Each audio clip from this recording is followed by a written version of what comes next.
부활은 죽음에 대한 선전포고이고 사형선고의 죽음의 사형선고의 선언이라고 볼 수 있습니다. 절대 절망을 절대 희망으로 바꾼 사건이고요. 인간은 한 번도 누구도 죽음을 극복하지를 못했습니다. 그런데 예수 그리스도 하나님의 아들의 죽으심을 통해서 죄의 문제가 해결되는 길이 열렸고요. 또 죽음의 문제가 해결되는 길이 열리게 된 줄을 믿습니다. 그래서 누구든지 예수 그리스도를 믿는 믿음을 통해서 멸망치 않고 영원한 생명을 얻게 되는 줄을 믿습니다. 예수님 부활하심으로 예수님 믿는 믿음을 통해 예수님 안에 거하는 인생들도 부활하게 되는 것입니다. 또 예수님이 십자가에 고난당하실 때 그 예수 그리스도가 나의 구세주인 것을 믿는 자들은 그의 이제 예수님 못 박힐 때 그의 자아도 그의 옛사람도 못 박히게 되고 예수님 부활하심으로 인하여 예수님 안에 있는 저와 여러분도 믿음의 사람들도 부활하고 또 다시 우리 부활하여 영원한 생명을 얻게 되는 줄을 믿습니다. 그 부활 생명이 믿음으로 우리에게 주어진 거예요. 그래서 믿는 자들에게는 어떤 권세가 주어지는가 하면 하나님의 자녀가 되는 권세가 우리에게 주어진 줄 믿습니다. 그래서 요한복음 1장 12절 영접하는 자 곧 그 이름을 믿는 자들에게는 하나님의 자녀의 권세가 주어진다.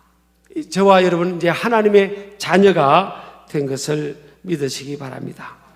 오늘 우리가 읽었던 말씀은 우리 예수님께서 부활하신 후에 처음으로 제자들에게 만나 주시기 전에 가장 먼저 예수님의 무덤을 찾아온 막달라 마리아와 그 여인들에게 예수님께서 부활하신 후에 처음으로 보이시고 그들이 예수님 부활의 목격자가 된 거죠.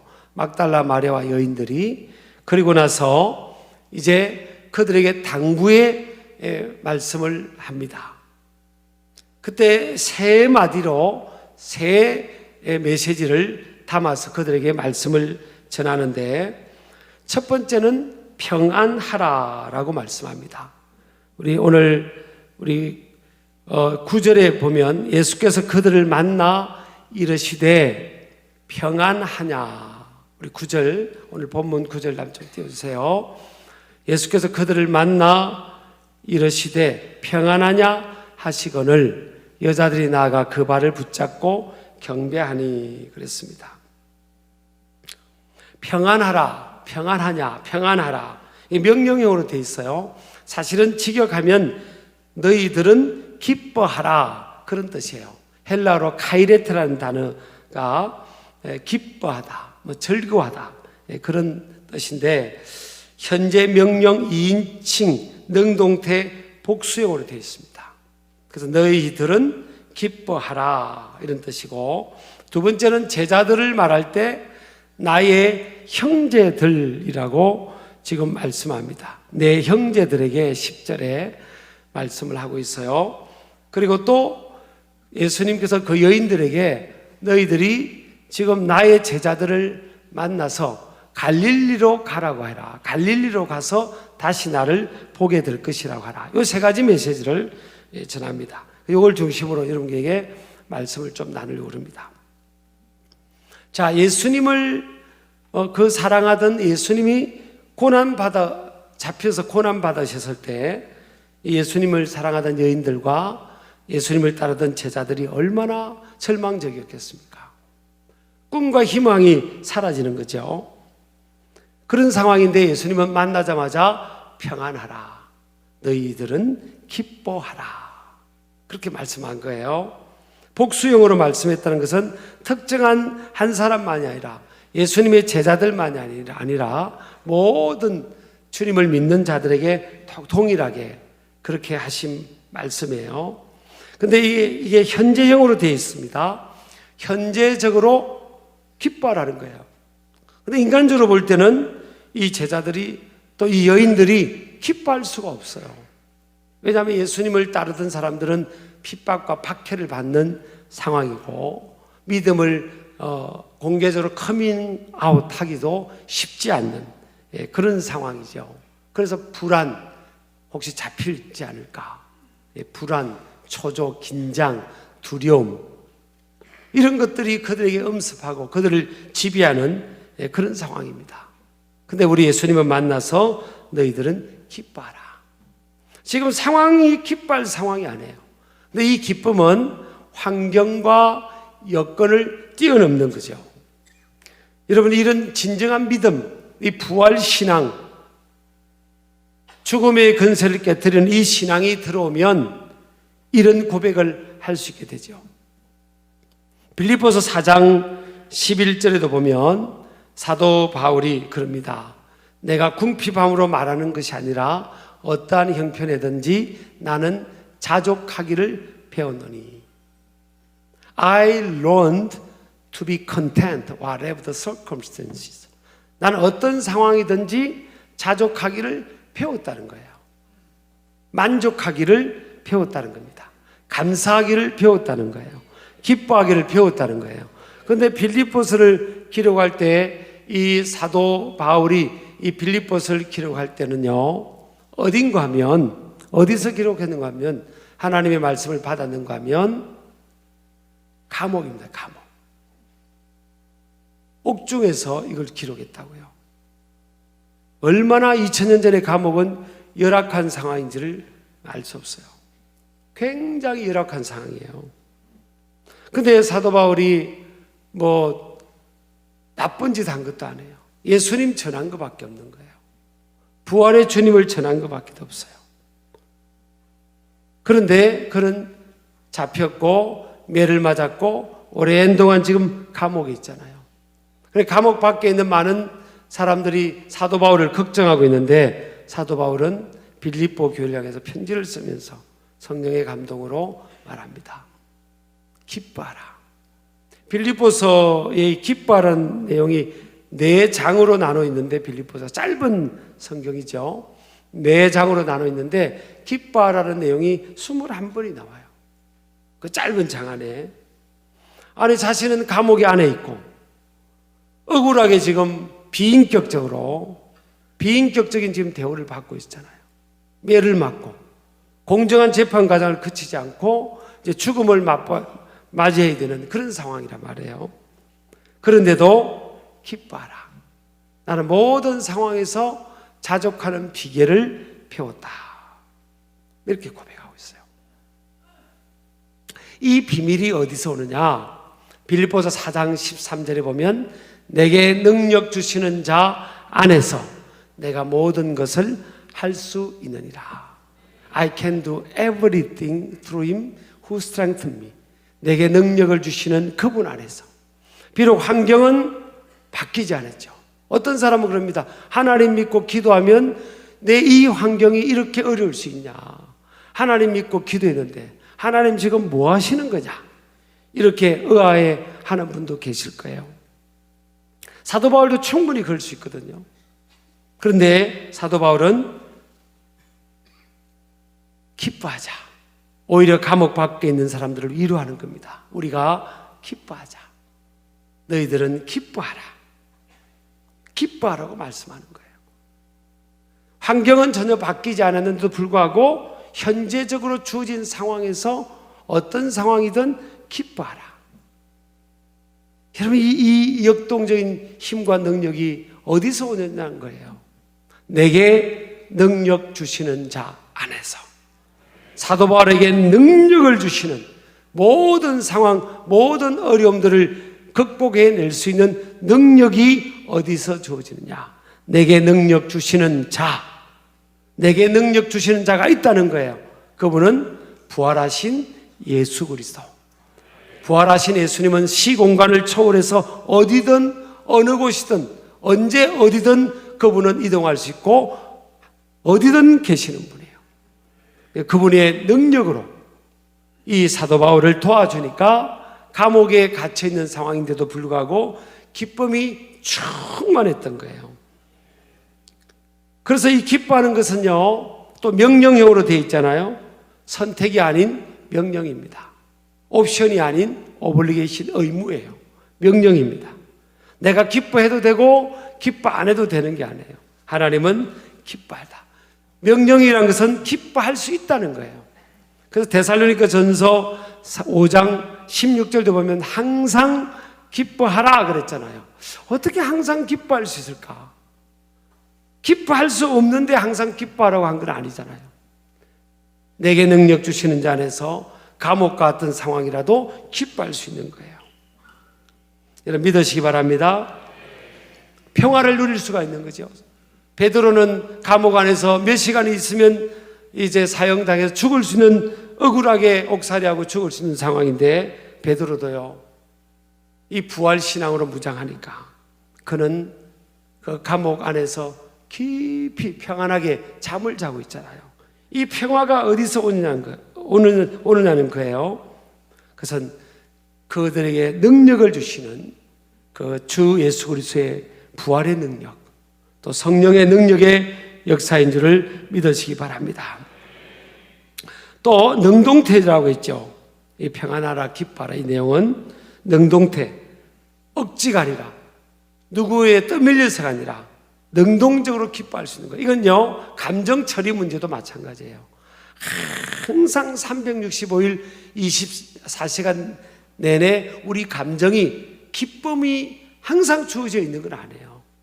감정은요 조석변입니다. 올라갔다가 떨어지고 좋았다가 안 좋아지고. 그러니까 이 영역은 항상 기뻐한다는 것은 감정적 영역이 아니에요. 감정이 인생을 끌어가는 사람은요 굉장히 이 변화무쌍합니다. 굉장히 변화무쌍해요. 그런데 인생은요 객차가 끌고 가지는 않잖아요. 기관차가 기차를 끌고 가는 거 아니에요. 그처럼 이 감정은 객차와 같은 거죠. 다양한 우리에게 감정이 있는 거예요. 그런데 이 여기서 말하는 항상 기뻐할 수 있는 것은 이 감정적 영역이 아니에요. 뭔가 하면 의지적 영역이다. 의지, 내가 기뻐하는 편, 감사하는 편, 만족하는 편, 평안한 편, 그것을 선택하는 거예요. 내가 선택하는 겁니다. 내 감정이 따라오지 못해도, 내 환경이 원하는 만큼 따라와 주지 못해도 그것을 선택하는 거예요. 굉장히 중요한 거죠. 또 복수형으로 되어 있잖아요. 그것은 특정한 사람이 아닌 모든 사람에게 주어진 약속이다. 너희들은 기뻐하라. 너희들은 평안하라. 믿으시기 바랍니다. 그래서 우리 예수님께서 요한복음 14장에 보면 27절에 보면 평안을 너희에게 끼치노니 곧 나의 평안을 너희에게 주노라. 내가 너희에게 주는 것은 세상이 주는 것과 같이 아니하니라. 너희는 마음에 근심하지도 말고 두려워하지도 말라. 그랬어요. 평안을 준다고. 평안을 너에게 주노라. 세상이 줄 수 없는, 세상이 알 수도 없는 평안, 평안, 평안, 평안을 내게 주노라.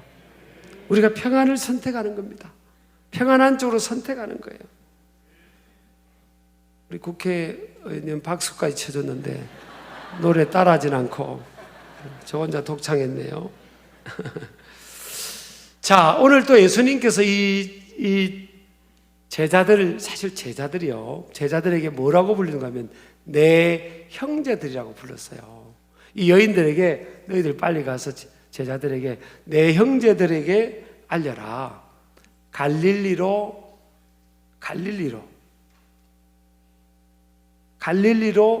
가서 나를 보게 되리라.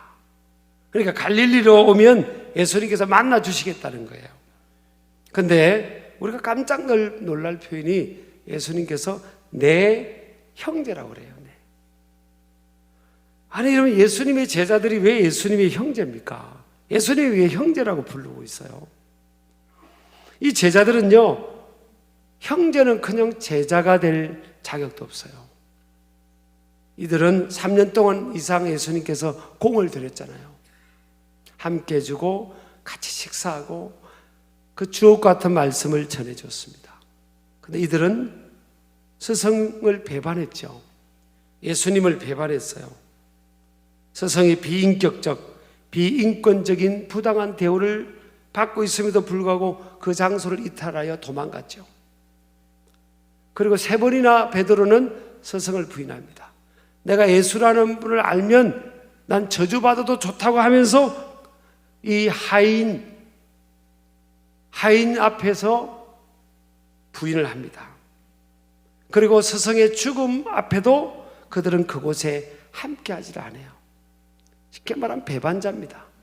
말도 안 되는 나쁜 놈들이에요, 사실은. 그죠? 여러분, 이 세상에 나쁜 사람들 많아요. 은혜 모르고 배반하는 사람도 많고요. 여러분 만나고 싶지 않은 사람 있죠? 배반자를 만나고 싶어요? 안 만나고 싶어요? 배반자들이 예수님 한 분만 만나주세요 이렇게 간청한 게 아니에요. 예수님께서 만나주겠다고 한 거예요. 그런데다가 내 형제들이라고, 나의 형제들이라고 지금 표현하고 있잖아요. 너무나 많은 잘못을 지은 거죠. 그런데도 내 형제들. 여러분요, 예수님 부활하심으로 인해서 예수님의 제자들뿐만 아니라 여기서 나의 형제들은 학자들의 주장이 예수님의 제자들만이 아니다. 예수님을 구주로 믿는, 하나님을 아버지로 믿는 모든 하나님의 백성들이 다 이 형제들이 들어간다. 예수님께서 고난당하심으로 예수님은 그리고 온 세상의 죄를 짊어지셨고요.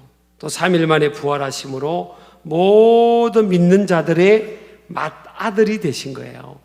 그래서 로마서 8장 29절에 보면 맏아들이라고 표현되어 있어요. 그로 많은 형제 중에서 맏아들이 되게 하려 하십니다. 히브리서 1장 6절도 보면 맏아들이야. 그가 맏아들을 이끌어 세상에 다시 들어오게 하실 때. 그러니까 예수님 고난 당하실 때 모든 인생들을 그 안에 집어넣었고요. 예수님이 부활하심으로 믿는 자들이 그 안에서 부활하게 되는 거예요. 그러니까 예수님께서 부활하고, 그래서 나무로 치면 열매의 첫 열매가 되시고, 그리고 예수님이 믿는 저와 여러분과 모든 인생들은 부활의 열매들이 되는 겁니다. 형제로 치면 뭐예요? 예수님이 맏형이 되신 거, 맏형, 맏아들이 되시고, 우리는 하나님 아버지의 자녀로, 양자와 양녀로 접붙임이 되어서 하나님 아버지의 자녀가 된 거예요. 우리 예수님이 맏형이 된 겁니다. 영적으로 하면 이렇게 불러준 거예요. 이게 지금 제자들이 개가천성에서 변화되어 가지고 이 지금 닉네임을 받은 게 아니에요. 그들이 한 게 아무것도 없어. 지금도 예수님께 안 나오잖아요. 무덤에 찾아온 사람들은 여인들 아닙니까? 여인들. 그 당시에 이 사람의 대접 못 받던 여인들이 무덤에 갔을 뿐이지, 이 제자들은 무덤에도 찾아오질 않잖아요. 그들이 한 게 아무것도 없어요. 근데 예수님은 다시 그들 향해서 내 형제들 이렇게 표현하잖아요. 여러분, 이게 엄청난 복음 아닙니까? 다윗이 이것을 깨달았기 때문에요, 그는 오실 메시아를 깨달았기 때문에 로마서 2장에 보니까 춤을 추면서 예배할 수 있던 것이 오실 메시아 구세주를 그가 본 거예요. 그가 만난 겁니다. 그래서 성경은 보면 우리의 공로가 아무것도 없이 주어지는 것을 은혜라고 표현합니다. 은혜. For nothing, free. 거저 주어지는 것. 은혜. 거저 주어지는 것이 은혜고 선물이잖아요. 그리고 이 믿음이 선물이라고 성경은 말하고 있어요. 에베소서 2장 8절은 하나님의 선물이라. 너희가 그 은혜에 의하여 믿음으로 말미암아 구원을 받았으니 이것은 너희에게서 난 것이 아니요 하나님의 선물이라. 우리 노력으로 우리가 하나님 아버지의 자녀가 된 게 아니고 믿음을 갖게 된 게 아니라고요. 하나님께로부터 주어진 전적인 은혜로 주어진 줄을 믿으시기 바랍니다. 은혜로다, 은혜로다요. 할렐루야. 1%의 우리의 공로도 아니에요. 전적인 하나님의 은혜입니다. 하나님께서, 예수님께서 십자가에서 다 이루신 거예요. 그 테텔레스타이 다 이루었다. 그리고 머리를 숙이고 떠나가셨잖아요.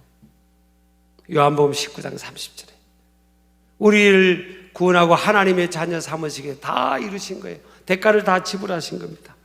이걸 믿는 믿음을 통해서 우리에게 주어지는 은혜고 선물이고 축복인 겁니다. 우리 공로가 아니에요. 제자들이 정신 차리고 사람 돼서 예수님께서 너희들을 내 형제라고 한 게 아니라고요. 너희들은 하나님의 자녀들이야 그렇게 말한 게 아니라고요. 여전히 그곳이 없는데 주님께서 내 형제들이라 그러잖아요. 그리고 갈릴리로 가서 나를 보리라. 포기하지 않겠다는 거예요. 이 세상에는 다시 만나고 싶지 않은 사람들이 많은데 예수님은 그 제자들을 포기하지 않겠다고. 갈릴리가 이 제자들에게는 어떤 곳일까요? 예수님과 처음 만났던 곳이고 예수님께로부터 꿈과 비전을 받은 곳이고 I'll make you fishers of men 그랬잖아요. 사람 낚는 어부가 되게 하리라. 많은 시간을 예수님과 함께 보내면서 희망과 꿈을 나눴던 곳이에요.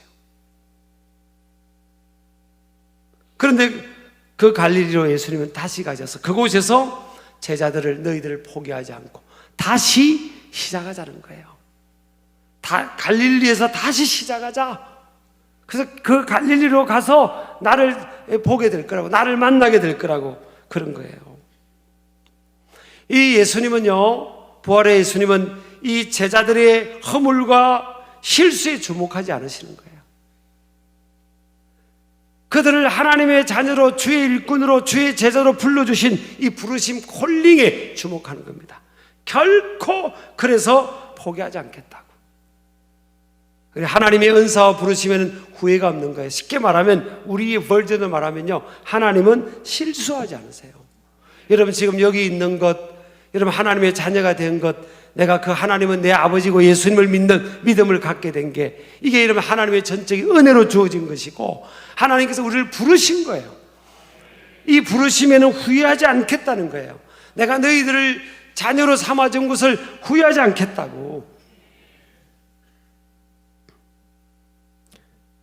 그래서 심고 가꾼 것을 통해서 반드시 열매를 거두시는 예수님이세요. 실패와 좌절도, 좌절의 시간도 하나님의 어찌 보면 투자의 시간입니다.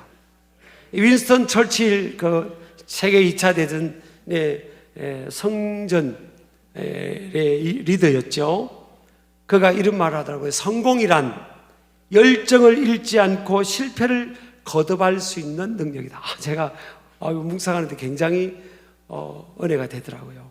성공이란 열정을 잃지 않고 실패를 거듭할 수 있는 능력이다. 실패함에도 불구하고 열정을 가지고 딛고 일어나서 계속 도전하고 나아가는 그거라는 거죠. 그가 모교로 가서 모교 후배들에게 연설을 해달랬을 때 10분 동안 침묵하고 딱 한 문장을 말합니다. Never, never give up. 결코 포기하지 마라. 제가 언젠가 우리 하나님께 기도하는데, 하나님 왜 부족하고 허물 많은 저를 버리지 않고 포기하지 않고 이렇게 사용해 주시고 함께 해 주시냐고 막 기도했더니 꼭 우리 하나님께서 친구한테 하는 말씀처럼 말씀하셨어요. 내가 너한테 투자한 게 얼만데 그러시더라고요. 제가 그 말을 듣는 순간 너무 은혜가 된 거예요. 그 어떻게 제가 해석이 하나님 안에서 됐는가 하면, 하나님 제가 태어날 때부터 또 태어나는 순간부터 하나님을 잘 모를 때부터도 계속 평생을 모든 환경, 모든 상황, 모든 만남, 모든 일을 통해서 저의 인생에 투자를 한 거예요. 뭐 좋은 일만 있어서가 투자가 아니에요. 어떤 때는 고난을 통해서, 역경을 통해서, 실패를 통해서, 넘어짐을 통해서 하나님은 계속 투자해 오신 거예요. 그래서 우리 예수님도 제자들을 향해서 포기하지 않은 것은 뭐예요? 본전 생각하신 거 아닙니까? 내가 너희들에게 투자한 게 얼마인데. 사실 예수님의 투자가 뭡니까? 생명 바친 거 아닙니까? 목숨을 바쳐서 그들을 건져주고 구원한 거거든요. 그러니까 포기할 수 없는 거예요. 저와 여러분도 주님이 포기할 수 없는 거예요. 여러분, 이 믿음 갖기를 주의 이름으로 축복합니다. 근데 사단 마귀는 이런 음성을 들려주지 않아요. 너는 안 된다. 네가 할 수 있는 것이 뭐냐? 너 또 해봐도 실패할 거 아니냐? 네가 하는 일이 다 그렇지 뭐. 또 다시 해봐야 실패할 텐데 뭐. 그래서 우리로 하여금요 다시 시작하지 못하도록 이런 소리들이 우리에게 들리는 거예요. 근데 예수님은 아니, 다시 시작하자. 난 널 포기할 수가 없다. 반드시 이루어줄 거다. 그래서 예수님의 제자들 보세요. 이 부활의 주님 만나고 성령 충만 받고 다 순교하고 땅끝까지 복음 전하는 복음 전도자가 됩니다. 승리했잖아요. 이 마음을 가지고요 우리가 다른 사람도 그렇게 봐야 됩니다. 우리는 쉽게 사람을 포기하거든요. 우리 안에서 표현을 안 하지만 저 사람 안 돼. 나한테 과거에 나한테 잘못했잖아. 저 사람 만나기 싫어. 여러분 그런 사람 없어요? 어떤 사람이 저한테 찾아오면 여러분 앞으로 오고 있으면 다 피하고 싶은 사람 없으세요? 피하고 싶은 사람 안 보고 싶어요. 그런데 예수님이시라면 어떻게 할까? 예수님은 그를 포기할까? 예수님이 포기하지 않은 인생을 우리가 왜 쉽게 포기해야 되는 거예요? 우리 자녀를 포기하기도 하고 배우자를 포기하기도 하고 직장에 누군가를 포기하기도 하고 너무 쉽게 포기하는 문화입니다. 우리 사회가 우리 이 대한민국화가요 근현대사를 살아오면서 많은 외세 침입도 있었고 너무 어려운 상황을 뚫고 나왔기 때문에 일제와 6.25 동란 이게 여유가 없는 거예요. 서바이벌 정거래 법칙처럼 살아왔잖아요. 그러니까 이게 마음이 여유가 없어요. 그러니까 쉽게 사람을 포기하는 거예요. 에리 프로미슨 디아트 오브 러빙이라는 책이 있잖아요. 저도 영어 공부한다고 한참 대학 다닐 때 읽었던 책인데 사람은 현대인들이 그런다는 거예요. Use person, love things. 사람은 이용해 먹고 물질은 사랑한다는 거예요. 사실은 성숙한 사람은 물질이 수단밖에 안 되는 거거든요. 물질을 잘 선용해서 사람은 사랑해야 되잖아요. Love person, use things 이렇게 돼야 되잖아요. 사람은 포기해야 될 존재가 아닌 거예요. 우리 그릇하고는 상관없이 하나님은 사람을 포기하지 않는 거예요. 여러분 그런 마음이 그런 은혜가 하나님 아버지의 마음이 여러분에게 주어지기를 주의 이름으로 축복합니다. 어쩌면 사람의 그릇이 그거죠. 사람을 품을 수 있는 이 용량이 용량 capacity. 여러분 캐파라 그러잖아요. 품을 수 있는 이 용량.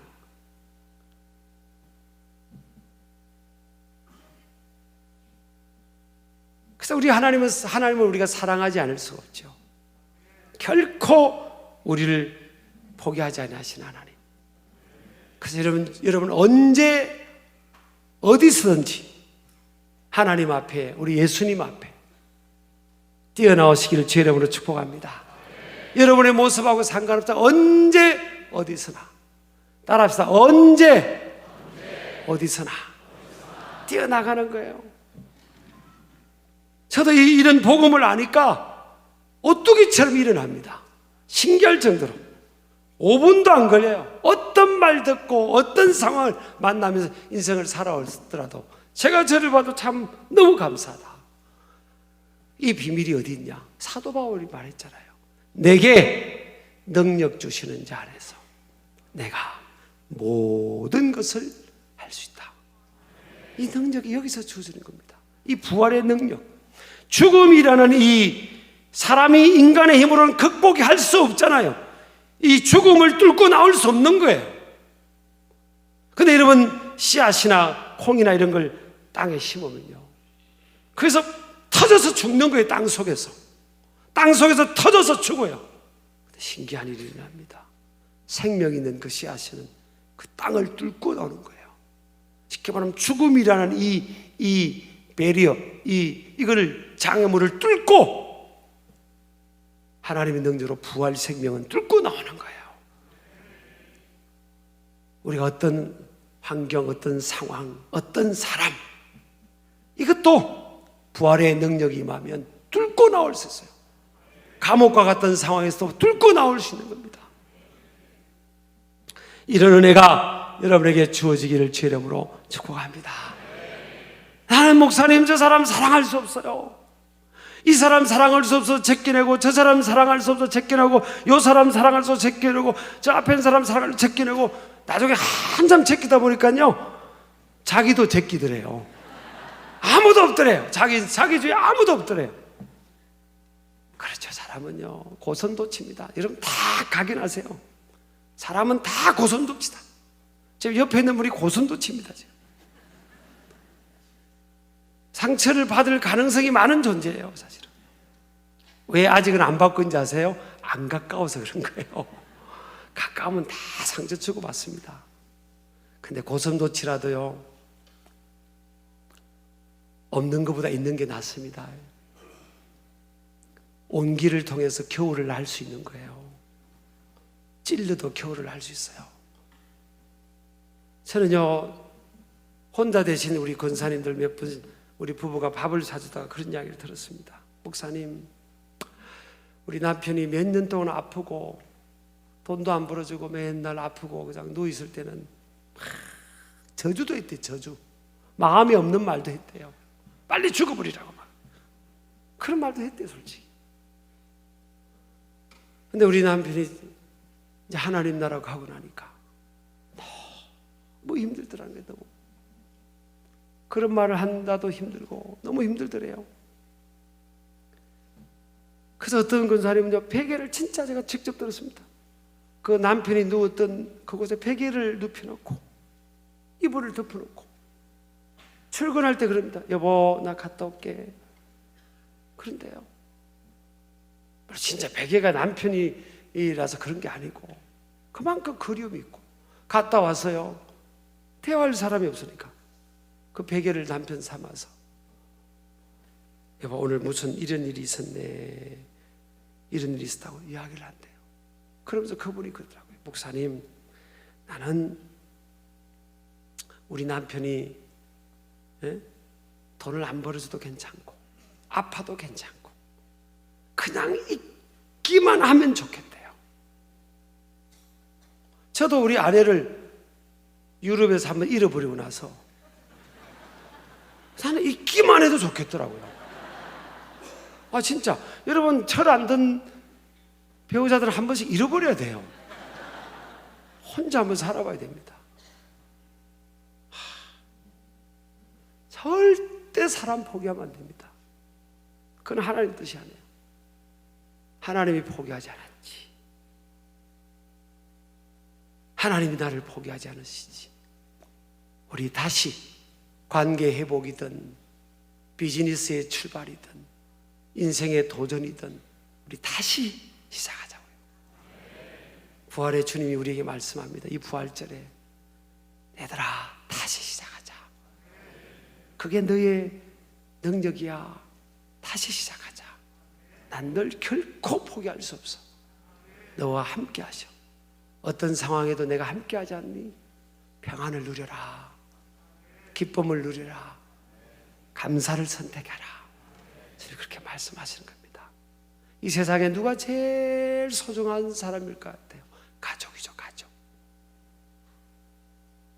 누가 제일 소중한 사람입니까? 지금 내 앞에, 내 옆에 있는 사람들. 제일 소중한 사람들. 서로 사랑하고 축복하며 이 어려울 때를 이겨나가기를 주의 이름으로 축복합니다. 축복합니다.